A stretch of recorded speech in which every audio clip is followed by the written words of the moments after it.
Unemployment benefits back on the table. Maryland and Indiana now ordered to reinstate that extra $300 per week in enhanced unemployment benefits. This comes after a growing number of jobless Americans filed lawsuits against their states in order to restore the pandemic relief program. Joining me now, Indiana Attorney General Todd Rokita. He's on the phone with us. Attorney General, give us an update on what's happening in your state. Well, hey, great to be with you. Look, we're taking this on appeal. We do have a state statute that in its preamble says that the state is directed to take advantage of every federal program in terms of workforce development and unemployment benefits to the maximum extent. But it's not the body of the statute. So it was kind of the spirit of why the statute was written. And the trial court judge has relied on that preamble to have the governor reinstate unemployment benefits. So we're fighting it vigorously through the appellate court level. But really, you know, this is another example of a judge taking the law into his own hands and a system that really is keeping people from getting back to work and the dignity that they had or should have with work. Steve Forbes, jump in.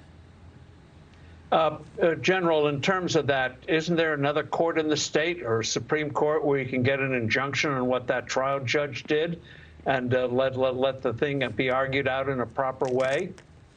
Yeah, and that's exactly what we're doing. We're in the appellate court stage now, and we'll continue to fight it. The problem can't you get a stay? I mean, you've had to start repayments. The governor's had to start repaying those bonuses again. Yeah, well, of course, the same set of judges have a say in that as well. So so that's we're fighting it vigorously. That's not the point. The point is that it's going to end here soon. So it seems like what we're worried about is that they're going to end anyway in September, and the court system might just wait it out.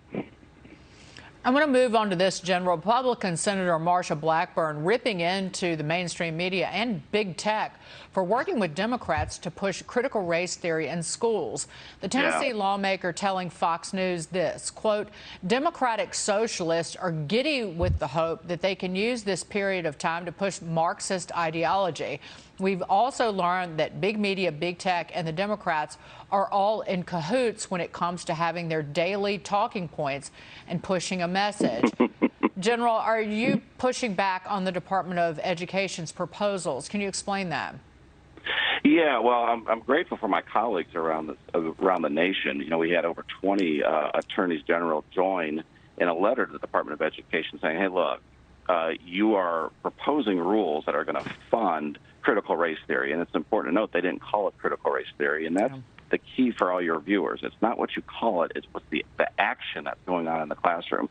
So actually, the Biden administration saw that we caught them, and they reversed course. I think we all have to be vigilant. If we just wait for attorneys generals or any elected official to solve this for us, because it's so massive, we'll surely lose. It takes every parent with their eyes and their ears and their mouths to make sure they're watching what's being taught to their kids in the classroom and vocalizing it at the local school board.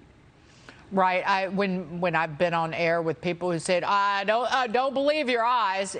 There's no there. I think, well, are the parents lying? The parents of color, right. The parents of color who are concerned.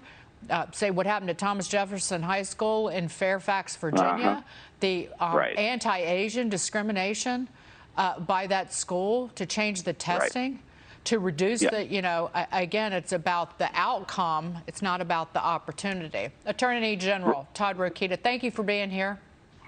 Please come back.